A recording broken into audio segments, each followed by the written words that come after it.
Good. Call to order the regular meeting of the Planning Commission, April 7th, 2022, 7:11.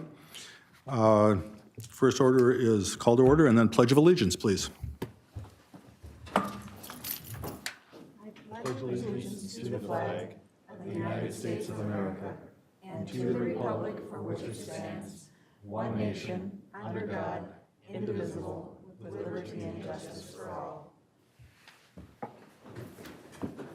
Aaron, roll call. Sure. Commissioner Campbell. Present. Commissioner Stolarski. Present. Commissioner Willenbring. Present. And Acting Chair Pearson. Present. We have Commissioner Diata and Chair Miles are absent. Thank you. It's not on the agenda, but does our City Council liaison have any things she'd like to say? I am on the agenda for later on, but that's okay. Good evening, everyone. How are you? Well, how are you? Good. Just some quick updates. One of them, the parade is at 6 o'clock on Friday, that last weekend in June. So I just want to let you know that it's at 6 p.m. The other thing is that I just wanted to clarify, because Aaron and I talked at the last city council meeting about the parking with that upper apartment development that we talked about with the 7 stories and stuff like that. And there was a kind of a mix-up with how the wording was with that parking, about the maximum 65 spaces. Mm-hmm. They were actually asking to have additional spaces.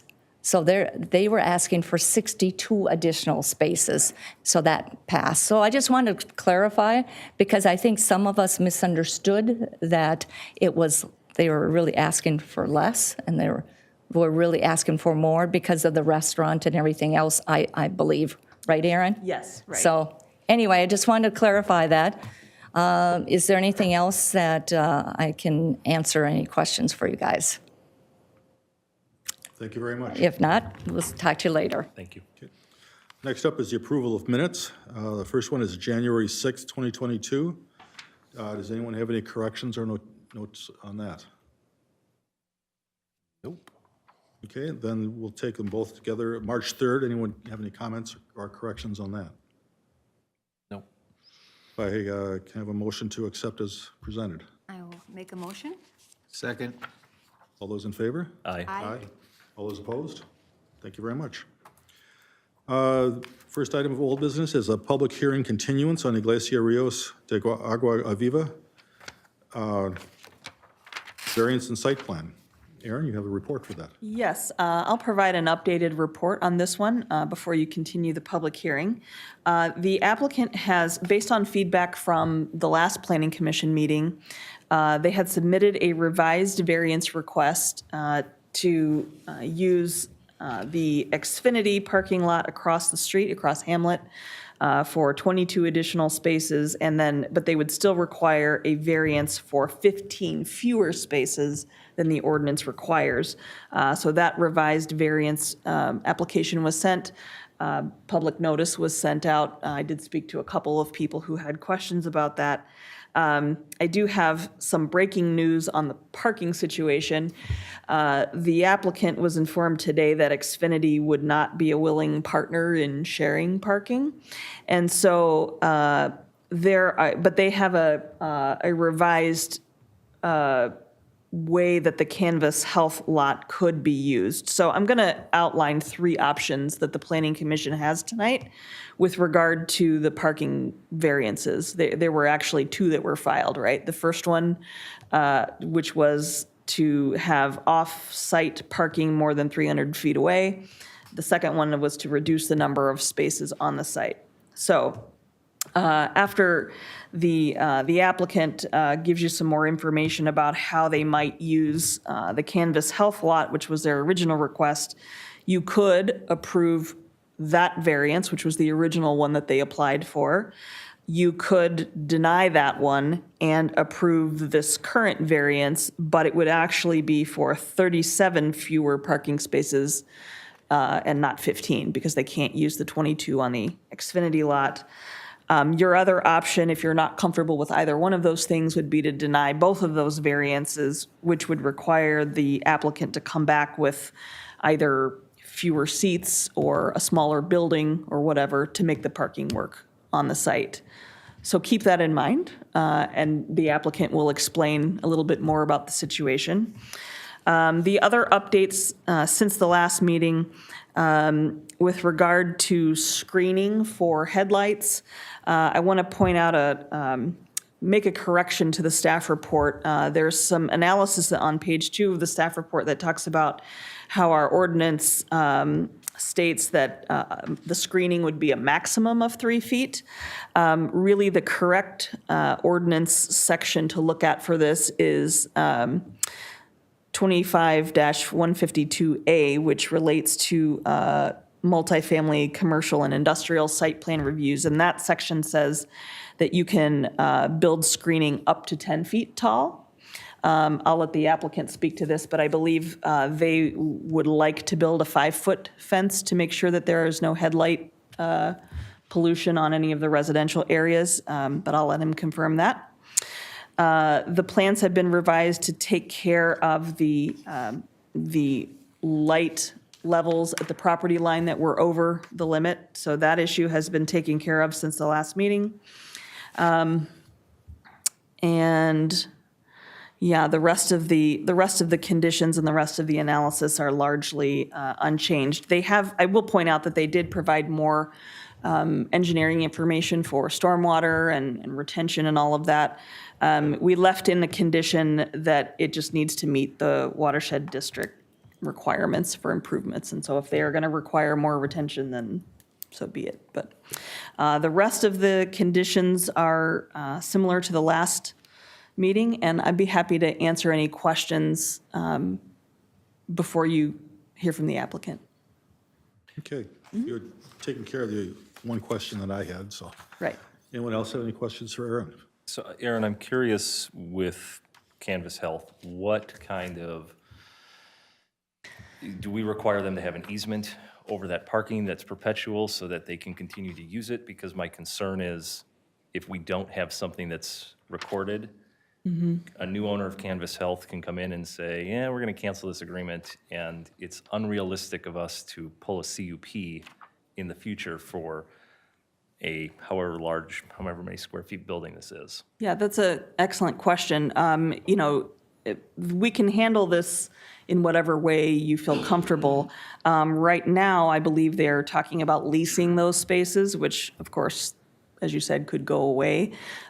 You could require something that is recorded in perpetuity, like an easement. That would be a perfectly reasonable request. I don't know if the appropriate legal tool would be an easement or a deed restriction or something, but you could put a condition on it that there's something that guarantees that that parking would be available as long as the church exists. And we could talk to the city attorney about what the right tool is for that. Thank you. Any other questions? No, she answered my one about the minimum height. Okay. Yeah, yeah. If some representative would like to come forward to speak to the issue? Commissioners, thanks for having us back. I'm Peter Hill, I'm the project architect. I can put a little more flesh on a couple of things that Ms. Perdue brought up. We were pretty close. I have 4 items to address: light, water, parking, and traffic. And there may be more, but these are the ones that I remember from the last time around that people were concerned about. So with regard to light, we're proposing 2 things. One is we're proposing to put a fence up, 100% opaque fence. It would be Trex or something similar, imitation wood. So it would be a natural color, 100% opaque, a 5-foot-high fence at every perimeter where there might be a car pointed either parking or driving, which essentially means the north side, the east side, and the south side of the site. The Hamlet Avenue side, we're proposing to plant continuously, and that's on our previous submission. We're proposing to plant continuous organic materials, and off the top of my head, I can't tell you what it is, except it's continuous planting all along the hamlet side. So that would be more in line with the previous discussion of a 3-foot buffer. I think that buffer is perhaps appropriate on the street side, particularly since that there's literally no one across the street except Xfinity, and they don't have a buffered parking lot. With regard to the light levels, we have now a photometric plan that reduces light levels to between 0 and 0.1 foot candles at the perimeter all along the south and east sides, and between 0 and 0.3 foot candles all along the hamlet side and the north area, the north side of the main lot, and also the west side of the finger that goes up to Stillwater Boulevard. And the way we accomplish that principally is that we lessened the height of the light standards for the area lights. So instead of 25 feet, which we had proposed, we're now going to have our parking lot area lights mounted at 20 feet. And that seemed to do the trick as far as making sure that we're well within the perimeters, the photometric requirements at the perimeters. With regard to water, I am assured, and I'm not going to speak very technically about this, and if you need technical, we brought an engineer. But with regard to water, I am assured by the civil engineers that we will shed less water off of the site at the surface than we do now. And this is principally because what we're doing is we're enclosing the entire paved area with curb, and the entire paved area will drain to the stormwater retention system underneath the parking lot. There was a question with regard to whether some of the soils were adequate for infiltration. We had originally planned 2 large bathtubs underneath the parking lot, both of which would essentially accept all of the drainage from the parking lot, and then, help me if I'm screwing this up, and then essentially slowly infiltrate it into the surrounding soils. There was a question about the quality of the soils at the location of one of those bathtubs, and so what we're doing now is that bathtub is not going to infiltrate. It will simply be a holding tank that then slowly releases water into the storm sewer system. So the only water that's going to leave the site at the surface is going to be a very small amount around the perimeter, less than now, and the water that goes to the south into the wetland, which is going to be substantially similar to what we have now. Okay, I'm going to leave parking till last. The question was raised as to whether our traffic would be inclined, our parishioners would be inclined to take the back way around on Hayward to get out after a Sunday service, for example. And we're addressing that in several ways. First of all, Pastor Luis will tell them not to. And I think that there's a pretty good moral suasion there. Secondly, we'll be very happy to put up no left turn signs and right turn only arrows at the exits because that just fits within the project, and we're happy to do it. Finally, looking at the overall traffic and parking situation, the traffic plan that we commissioned shows a 95th percentile, meaning there's a 5% chance of this happening, a 95th percentile peak stacking of cars on Hamlet waiting to get onto Stillwater Boulevard of 6 cars, or about 115 feet. And I'm calling that 6 cars because I think that's about 19 feet a car. And approximately a maximum access time onto Stillwater Boulevard of 10 seconds. So what we're really talking about is even at our maximum traffic, it's probably only take you a minute to get from the church parking lot onto Stillwater Boulevard. And we think that among the moral suasion, the signs, and the fact that we're just not really talking about enough traffic to cause people to turn around and go through the neighborhood, we think we've solved that problem. Finally, parking. You can imagine my amazement this morning when I got a call from Yolanda Jimenez. Yolanda's right over there. Say hi. Yolanda is the church administrator, and she has been attempting to negotiate with the real estate investment company that owns the Xfinity property. And up until 10 o'clock this morning, we thought we had a negotiation going on. At 10 o'clock this morning, Yolanda got a one-sentence email from this, the person, the CEO of the real estate organization, saying, we can't accommodate your overflow parking. So we've been working on this all day, and we think we have a solution. And we think the solution is to go back to Canvas Health. Our discussions with Canvas Health were absolutely warm and inviting, and I don't think that there's going to be a problem with Canvas Health accommodating whatever the Planning Commission and the City Council determine, and the City Attorney determine we need to do to share parking. They're aware that that it's probably more than just a lease, and I can't speak for Canvas Health, of course, but I'm pretty comfortable that we're going to make it work with Canvas Health. Now, the question then becomes, how are we going to get people from Canvas Health to the church? And the first answer is that the church already owns an 18-passenger shuttle bus. The second answer is that this is probably a situation that only happens 3 or 4 times a year. The reason being that that's when the church will be full. Christmas, Easter, they have an annual meeting in May that is likely to fill the sanctuary. So I think we can work a plan out. Now, I don't have a plan for you. It's been 9 hours. But I have contacted Vernon Swing, who did our traffic analysis, and he's happy to write a plan. This is right up his alley.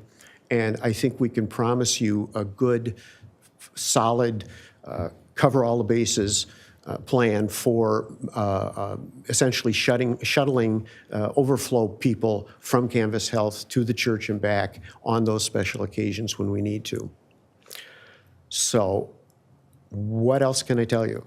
Well, to be honest, you've resolved what I think was our main concern and hesitation on using Canvas. Was we just didn't want the idea of runners risking their bodily. Oh, I heard that loud. I heard that loud and clear. That was the only objection that we had that I'm aware of. Guys, chime in if you had others, but that was the only objection there. So if you've got an 18-passenger van, you've resolved that problem. I hope so. I hope so. I can't promise you exactly how this works. The pastor has a meeting with the CEO of Canvas tomorrow to discuss this and anything else that comes up. And I'm hoping that by next week, we will see something, we will see the bones of this come to fruition, and that in the next couple of weeks, we'll have a solid agreement. Okay, the only other question I've got relates to the reduction in seating. If you're going back to the Canvas Health, are you going to go back to your original 1,000-seat? That's your choice. I will tell you that as a matter of fact, the reduction in seating came about because we found that we couldn't really comfortably fit 1,000 seats into. It was a coincidence that it also helped us reduce the parking a little bit, but it was more had to do with building planning than it had to do with parking, that we found we just had to reduce, and we may even have to reduce a little more. When you're putting that many seats in a certain space, there's a lot of things that come into play. Okay.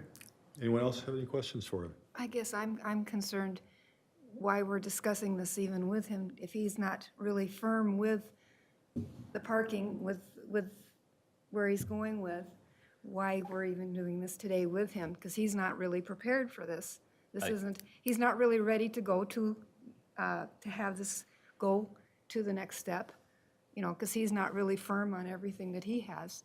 So maybe we should just table this right now before we get too far into it. Could I respond to that? I think we'd be very happy to make this a condition of passage. That simply we present you with an acceptable parking plan and shuttle plan. But you're still not sure with. Sure, but what I'm saying is make it a condition. And if we don't meet the condition, then we have to wait until we can meet the condition. I just don't think they're really prepared. I think they don't have their, There is one more checkpoint that's actually the one that decides that, that's city council. So Right, before so- city council, they would have to have they their would. plan done. But I don't think it's even ready for city council because they really don't have a City council's not firmness. for a couple of weeks for them. So I guess my 2 cents on that is as we go through this process, it's impossible to have 100% of everything nailed down. So long as we put the condition in there that they create whatever condition we impose, it's a conditional use permit. We can put whatever conditions we want on it.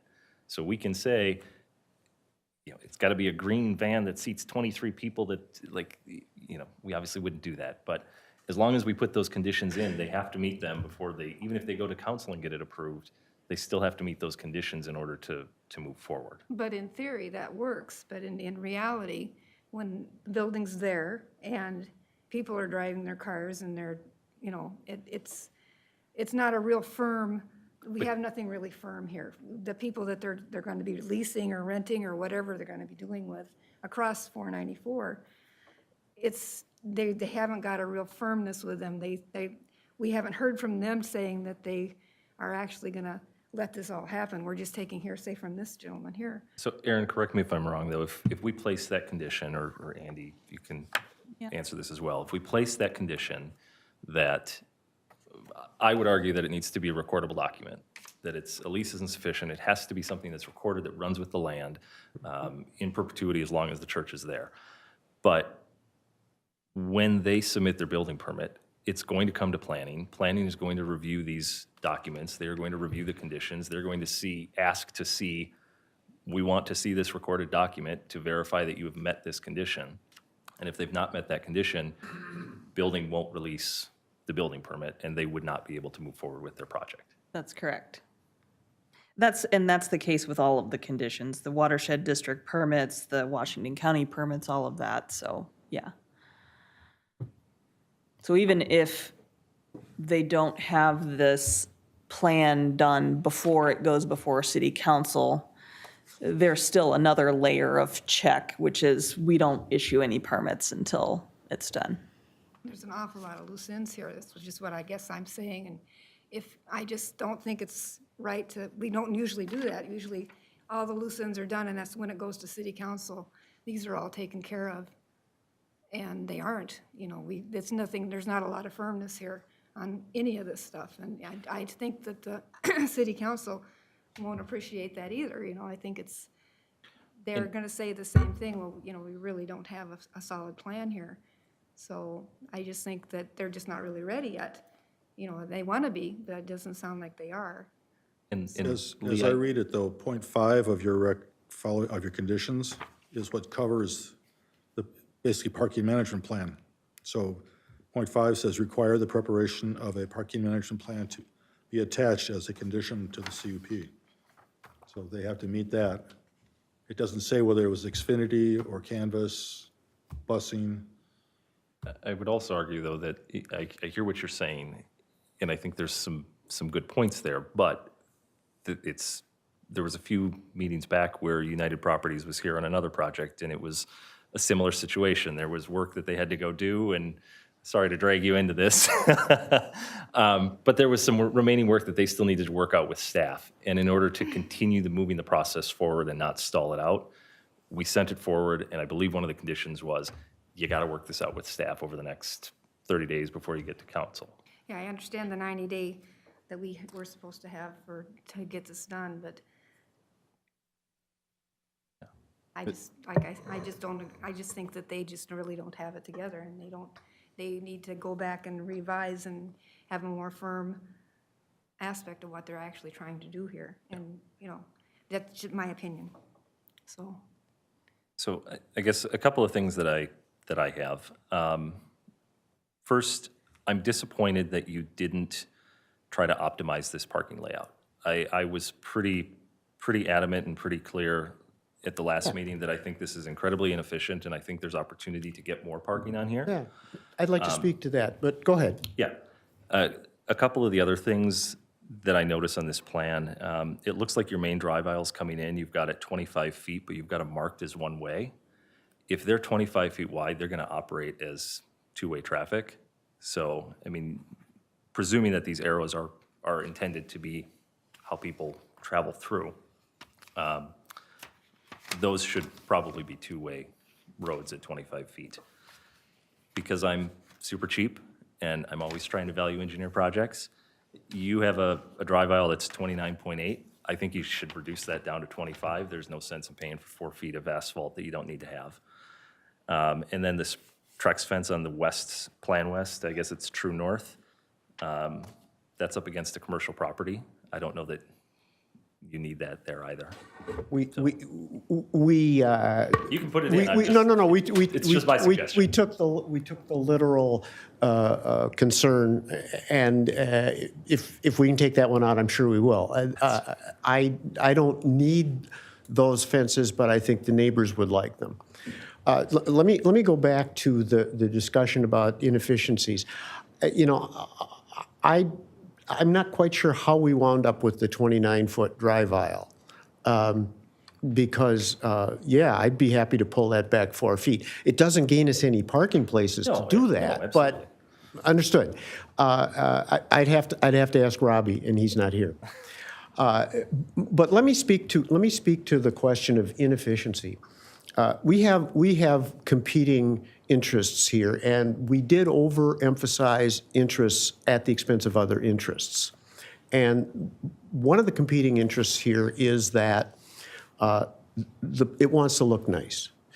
The building wants to have green buffers.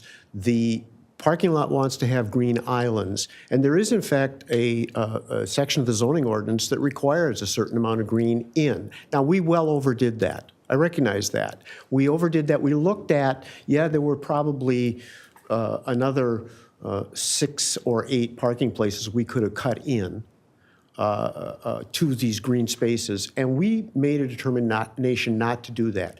And the main reason for that is that parking here is really a 4-hour-a-week discussion, maybe less, okay, as far as filling this parking lot up. So for 6 2/3 days of the week, we chose the park and not the parking. For that 4 hours, yeah, we're a little short of what the parking could be. But bear in mind, this is a church where this maximum parking that we're talking about is a once-a-week event. And it's unlikely we're going to even fill that parking lot 46 weeks of the year on that one day. So we're really talking about a highly unusual situation, which we'd like to resolve with the canvas arrangement. And in the meantime, we'd like the place to look nice and be green. And if you looked at the planting plan, you probably noticed that we're talking about some very environmentally friendly planting.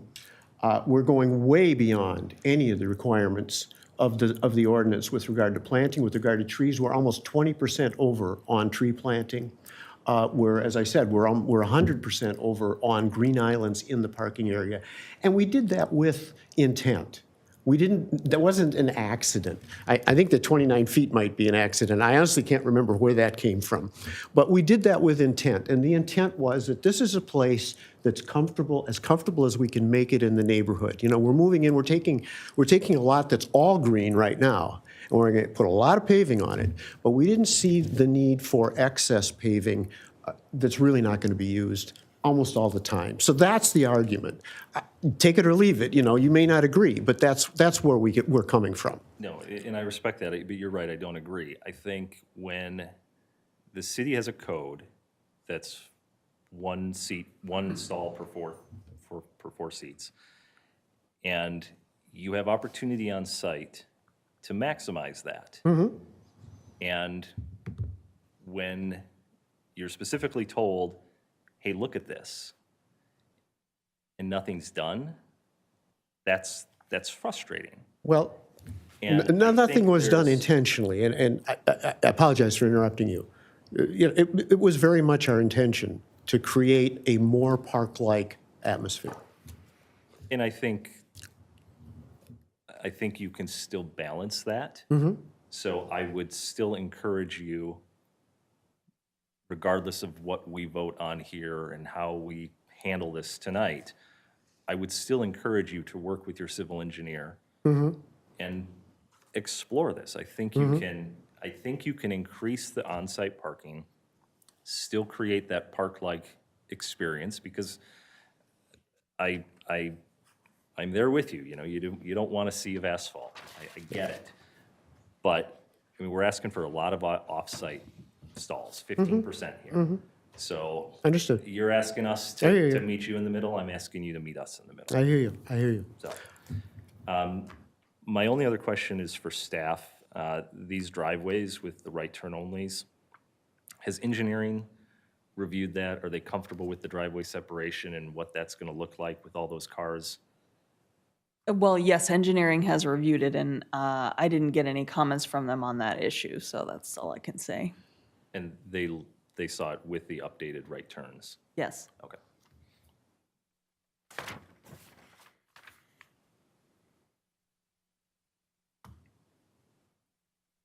Any more questions for him? None from me. Do you have anything more for us? I'm guessing there may be some things that come up in the public hearing that you might want to ask me about. If there are, and you wish to make comments, we'll call you back We know up. where to find you. I'll be here. Okay, thanks, guys. Okay, at this point, I will open the public hearing for the Iglesia Rios de Agua Viva CUP. Is there anyone in the audience who would like to come up to the podium and make a comment or ask questions? I'll ask again just to verify. Is there anyone in the audience who would like to come up?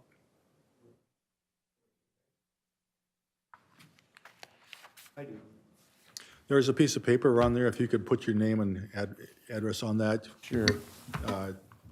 Just so that they've got a record for the minutes.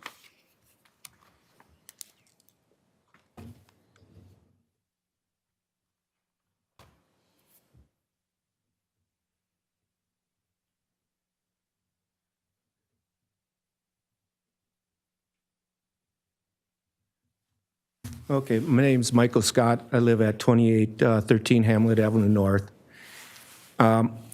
Sorry I couldn't make the other meeting, so I missed this totally. Will people be doing some off-street parking? Just in case the lots are full, will they be Not parking? intentionally. What's that? Not intentionally. Okay. That's why the parking discussion we've been having. Yep. So my problem is this Hamlet Avenue North that the church is on, from blacktop to blacktop is, what was it again? 22. So if you have an 8-foot truck on this side, 8-foot truck on this side, you got 6 feet. No fire truck's gonna get down that, I believe the fire truck access is through the. not the access, the main road. Oh, you're talking for coming down. People are down Hamlet. gonna say, okay, the lots are full. That street, is the city gonna put no parking on one side? I mean, that's an option, but the problem is if they park on both sides, at 22 feet, leaves you 6 feet, blacktop to blacktop, not parking on the curves. I don't know if you guys realize that. It's certainly a valid point. I don't think we as a commission don't have the power to tell the city you have to put no parking signs on here, but we can certainly talk to the Well, engineering department. People are gonna park, because there's been parties on our road, on that road, and when people park on this side, what are we, 20? 25. We're 25, so it gives us 8 foot, and it's tight down the center, but now on the church side, it's only 6 feet wide.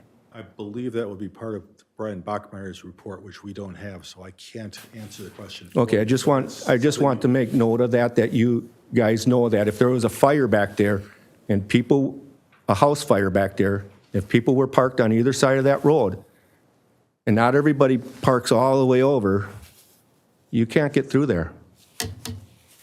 You make note of that to pass that on to the city council for, Sure, yes, and just to to make sure you're aware, engineering did review the application, and their comments are included in my staff report, so it's a joint report.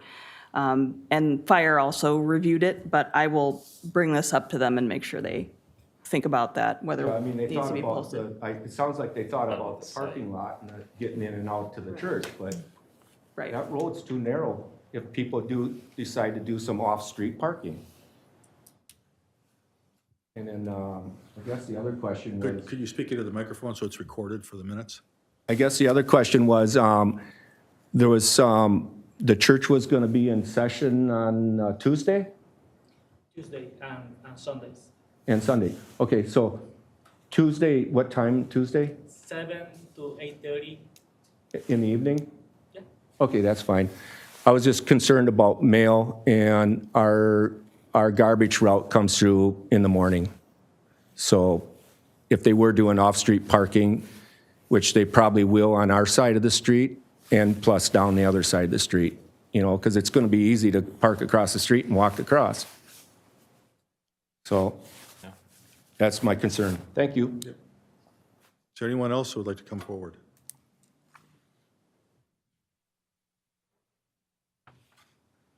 And again, if you could fill out your name on the piece of paper, you don't need to do it this second, but, you know, before you Just leave. had two questions. One is, has there been consideration for the, any of the, what used to be Yoakum Oil Tank Farm space? Possibly purchase or use of some of that space? I know that I looked at that on the aerial map, and it's basically just a circular driveway. There's not really any, there is no parking in there, really.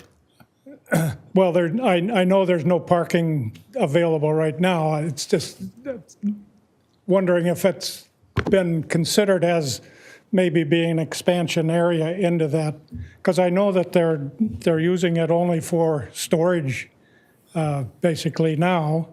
The other option that I question is the what used to be a hardware store or small engine repair shop across the street from Stillwater, and I know that is not It's vacant. active as a business right now. Vacant right now, If that's a possibility that can be looked into for the parking space issue. Just ideas. I'll fill this out. Thank you. Thank you. Is there anyone else who would like to come forward to speak? Speak now or forever hold your peace. Okay, I close the public hearing. Bring it back to Aaron. Do you have any additional comments after this? No. I do have one other comment for staff. So I appreciate this comment about the on-street parking, because it is a concern of mine that, you know, we like to take the path of least resistance. So I can see why people would park on the street.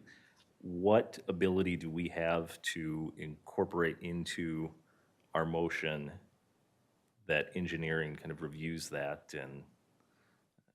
I think you could make that a condition of approval, that engineering review it to determine whether no parking sign should be placed on Hamlet Avenue. I can guess, now, I'm not the city engineer, nor am I the fire chief, but they may have been looking at the loop that's formed off of Stillwater, you know, the U shape of Hamlet and Hayward, and thinking that if there was, for some reason, they couldn't get down one street, they would loop around the other. But again, if you'd like to make that a condition of approval, that the fire department also look at that, certainly welcome to do that. And there is a cul-de-sac at the end of Hamlet and 25th, is that right? Yes. I just ask, so if fire did have to make the loop, they can still get back out, It looks that- presumably. Presumably.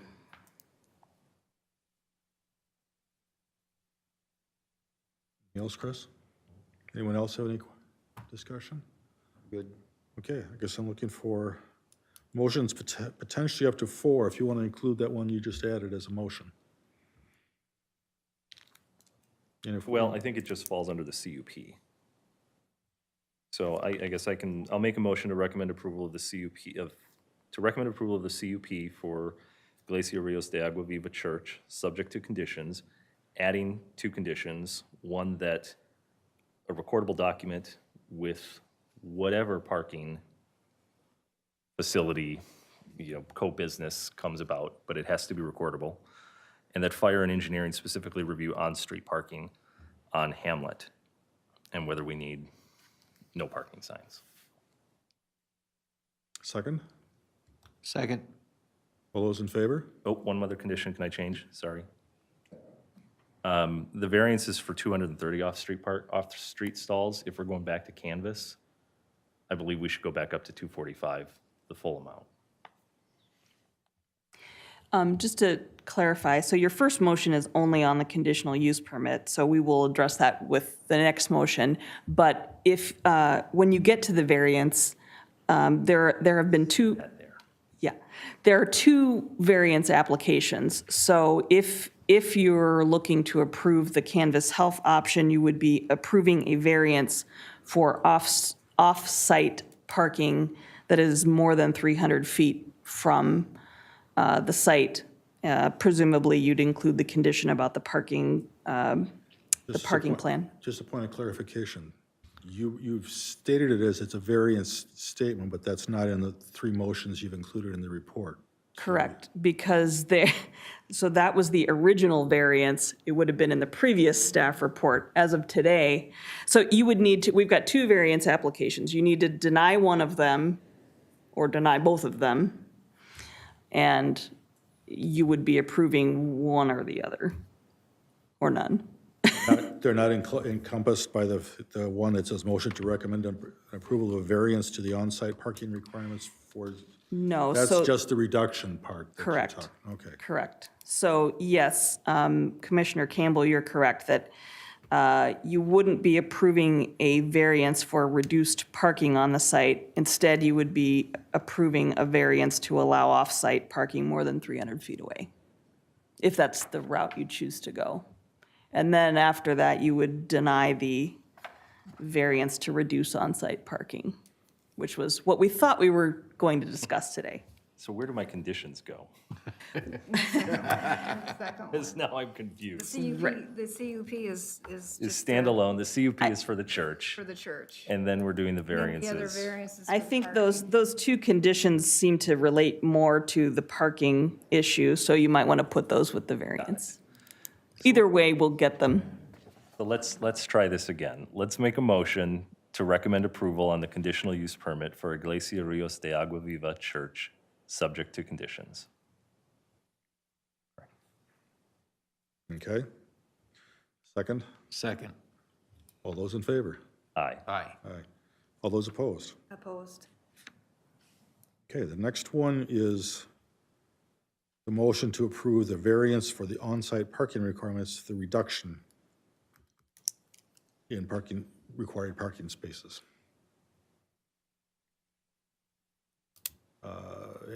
Someone want to move that? So moved. A second? Second. All those in favor?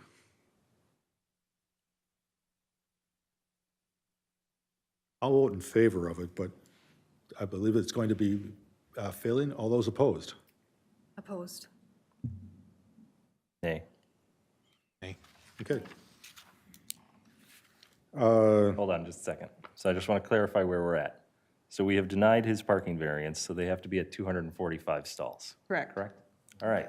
We're Now we need a we're headed in the variance. right direction. Now we need a variance for, The first one is to deny the variance for using Xfinity. Well, I believe you already took care of that just now by voting down the approval motion. okay, So that, the parking reduction variance is denied. So now you have, So the only one left is the 300-foot. correct. Okay. So So wait a second. wait, So yeah, the 300, use canvas. oh, to use canvas, okay. So motion to approve the variance to allow parking greater than 300 feet from the site. Correct. No specification on where, just allowing them to use up to more than 300 feet. They could park it up- they I could park it believe the above- original motion did specify at Canvas Health. It did? Yes, so you might want to specify that, and that's where you, whoever makes the motion might want to include those parking conditions. Okay. Which parking conditions are you thinking of? Well, the ones that I heard Commissioner Campbell I discuss. will make them again. I'm just trying to see Yep. if we have the motion in here. The original motion. Yeah, I don't have it on me. That's all The parking management plan and the consultation, the parking management plan, the permanent legal instrument that's recorded with the land that guarantees that shared parking, and review by fire and engineering of on-street parking on Hamlet with regard to fire safety. So we're making a motion to approve a variance to park off-site over 300 feet away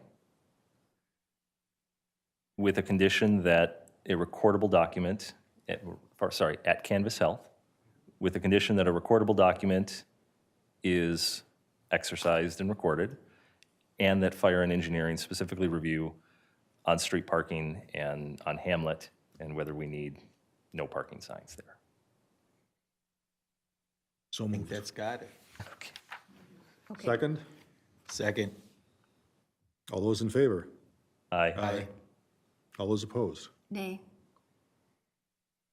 That takes care of the variances that you were looking for. Yes. So the last one is the motion to recommend approval of the site plan for the Iglesia Rios de Agua Viva Church, subject to conditions.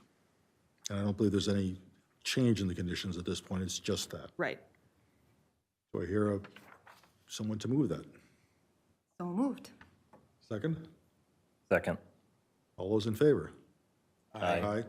All those opposed? Nay. Okay.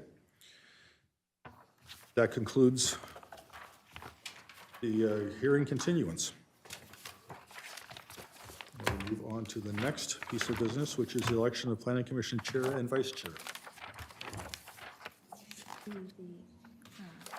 Chair again, yeah. You're the chair again. Who wants to be the vice chair? Therein lies the difficulty. So for the election of Planning Commission Chair and Vice Chair, I believe we can self-nominate, and so I will nominate myself for Chair. Is anyone else who would like that? Anyone else? Okay. Then you can Who wants to be vice chair? vote for it one at a I'm time. sorry. I'm sorry. The meeting is still in order. If you can keep your voices down or take it outside and discuss, thank you.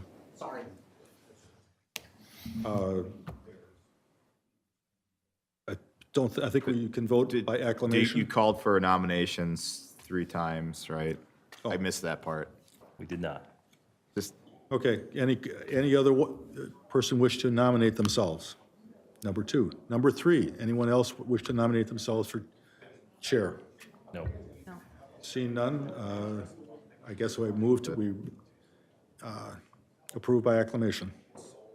So moved. Second. All those in favor? Aye. Aye. Aye. Okay, moving on. With that done, we will move on to Vice Chair election. Is there anyone who wishes to nominate themselves as Vice Chair? I'll nominate myself. Great. Okay. Not opposed. Second time, anyone else wish to nominate themselves for Vice Chair? And for a third time, anyone else wish to nominate themselves for Vice Chair? Nope. Seeing none, I look for a motion to elect Tom Willenbring as Vice Chair by acclamation. I recommend I do that. Second? Second. All those in favor? Aye. Aye. All those opposed? Thank you, Tom, you're You're Deputy it. Chair. You're it. Now we Well, have that a was public fun. hearing for the Forefront Campus Comprehensive Plan and PUD Ordinance Amendment.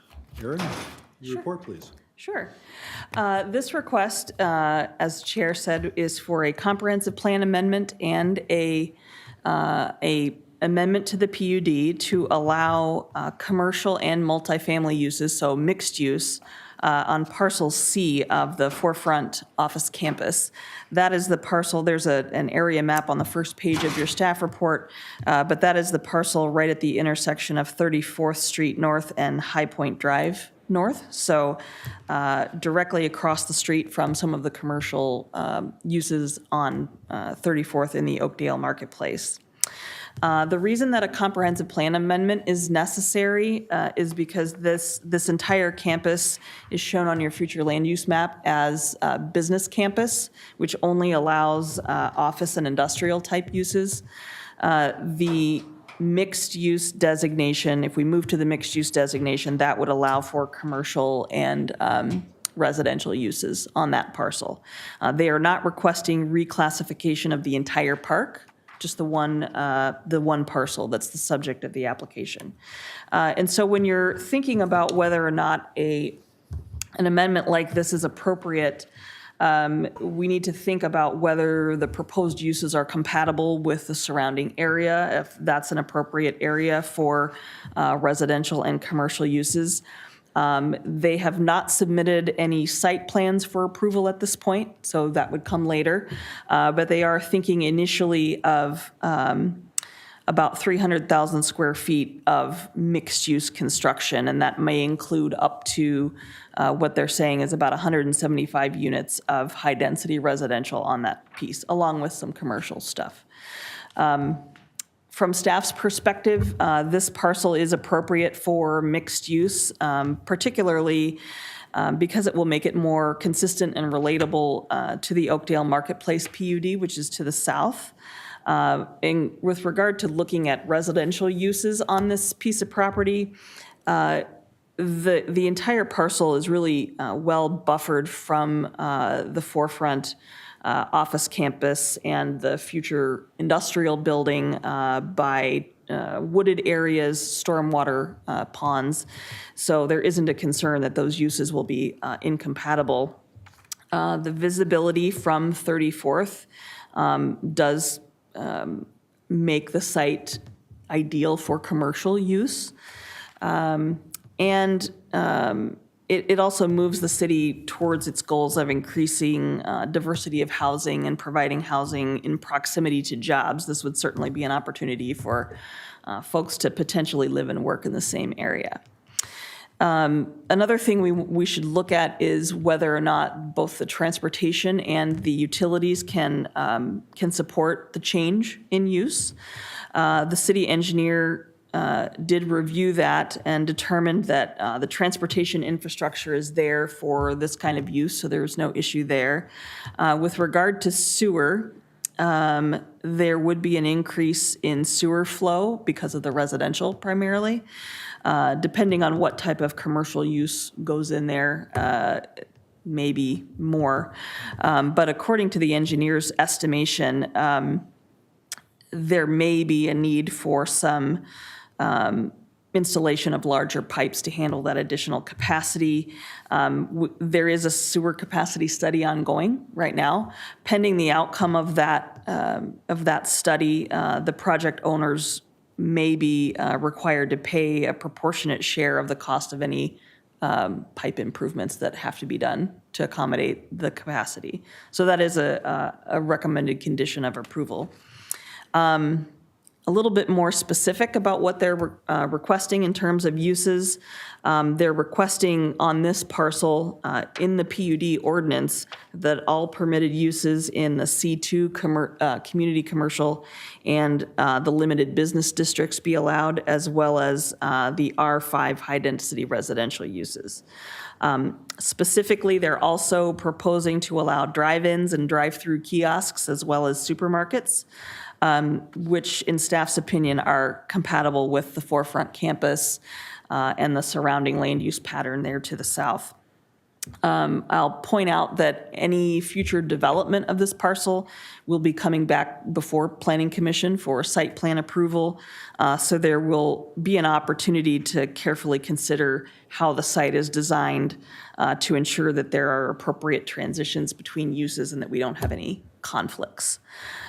So based on all of our analysis, staff recommends approval of the proposed comp plan amendment to change the designation of this parcel from business park to mixed use, and also the requested PUD amendment to add the uses for this one particular parcel. and I'd be happy to answer any questions. The last thing I'll say, though, about procedure is that the comprehensive plan amendment needs to go to the Metropolitan Council for review because they are introducing residential uses where there weren't any before. That's a trigger for Met Council review.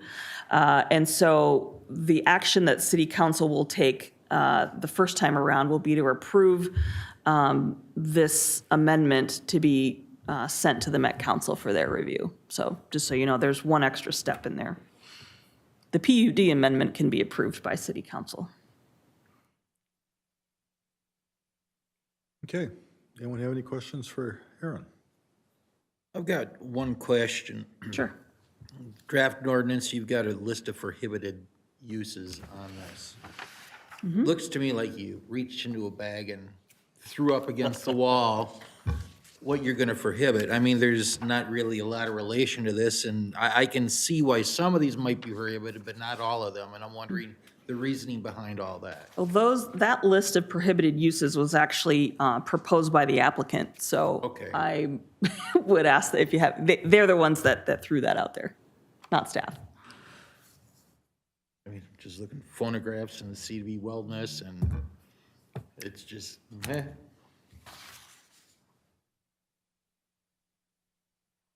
You'll just have to find a new place to buy your phonograph records. And sheet music. Would you like a formal response? Sure, I'm curious. Yeah, okay, yeah, Scott Peterson, United Properties, 651 Nicollet Avenue Mall, representing Forefront, JV partnership between United Properties and Forefront. It's a list that if you go and look at, between the partnerships, we've got several million square feet of commercial space. The Larson family specifically has several million square feet of retail space around the country. So some of these are just, I want to be very careful here, type of uses that we think maybe don't fit into communities, maybe don't promote the best community involvement. That's basically what it is. Some of it, there's a bowling alley across the freeway. We don't see a need for bowling alley. Some of these uses also don't provide the land value that we would ultimately want on that type of investment. So I agree with you. It is a patchwork, but there's a logic behind it, sir. So I believe one of the uses was a pawn shop, which the city council has already denied any further expansion of pawn shops to the city. Any other questions? None from me. So at this point, if you wanted to come up and make any comments of your own.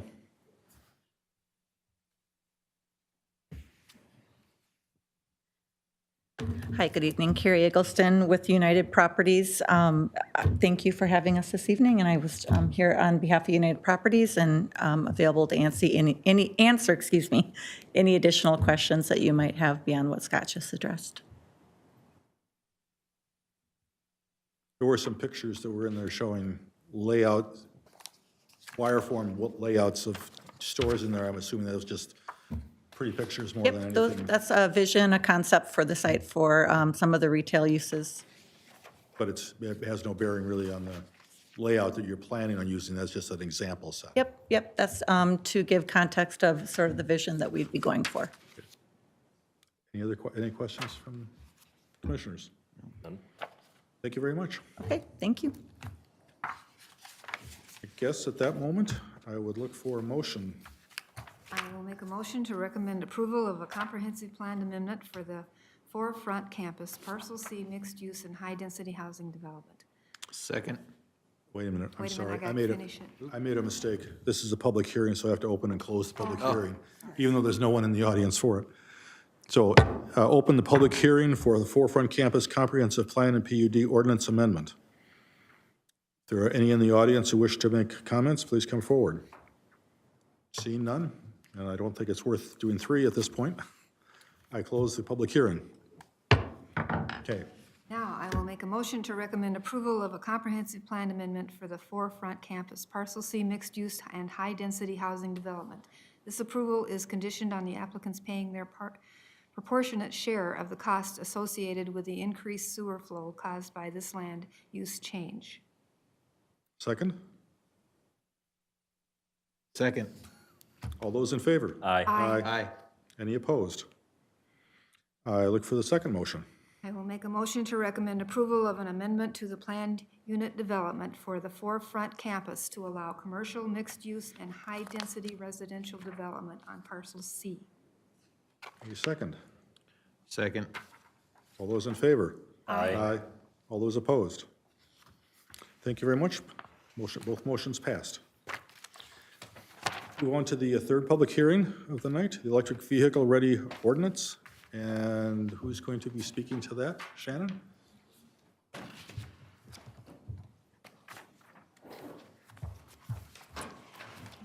Evening, and thank you all for having me again. So in front of you is our revised draft of the electric vehicle ready ordinance amendments, as well as the revised draft of the charging infrastructure guideline document. Just to remind you, there are only a few things that we're recommending for amendments to the ordinance itself. The guidelines document will be separate from the ordinance. It's just to provide recommendations for individuals who are wishing to install charging stations. The changes and edits that I have made to this draft are pretty minimal from what was presented to the Planning Commission in March. I tightened up the language a little bit. There is a bullet point in the ordinance amendments about the relationship between parking space minimum requirements and those installed with charging station capacity. And then I also included a little bullet point in the recommendations guideline document about the option to put paintings or markings somehow on the space itself to indicate that the space is for electric vehicle charging. So those are the changes that I've made. Again, they're relatively minimal, but I am happy to answer any questions about the draft ordinance as it has been presented. Okay, just as a note, the changes in the document from the initial through this changes have been wonderful. I think you did a great job on this part. Thank you. So any other questions at this point? Okay. Okay. This is a public hearing, so I'll have to open and close it. I open the public hearing on electric vehicle ready ordinance. Is there anyone in the audience who wishes to make a comment? Seeing none, I close the public hearing. And I bring it back. Last option for you guys to ask any questions. Barring that, I look for motion I don't see a motion for it. to accept the report as presented, I guess. I will make a motion to accept the, I think, Second. sorry, 1 second. I think at this point, we're looking for a motion to recommend approval of the ordinance amendments as presented. The guidelines don't need approval, but they're there for your information. okay. I'll make a motion to approve the EV-ready ordinance as presented. EV ordinance as presented. Second. All those in favor? Aye. Aye. All those opposed? Thank you very much. I believe that is the last, oh, we got others. So the council liaison update, I did out of order. Sorry about that. I'm used to it being up earlier. So the community development update. Just a couple things.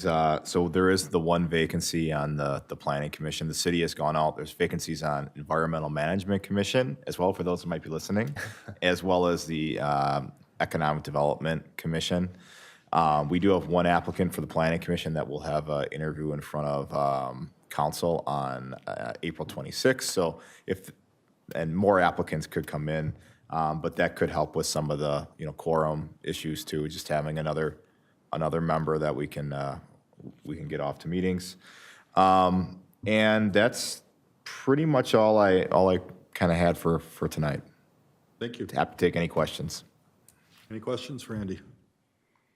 Seeing none, I'll just extend a personal thanks to Lee for coming in. It was very nice of you to come in at the last minute. My sister from Illinois came in, and it was just kind of one of those things. I have, either way. Thank Not you a for problem, coming. Not a problem. Move to adjourn. So moved. Second. Second? All those in favor? Aye. Thank you very much. We are adjourned.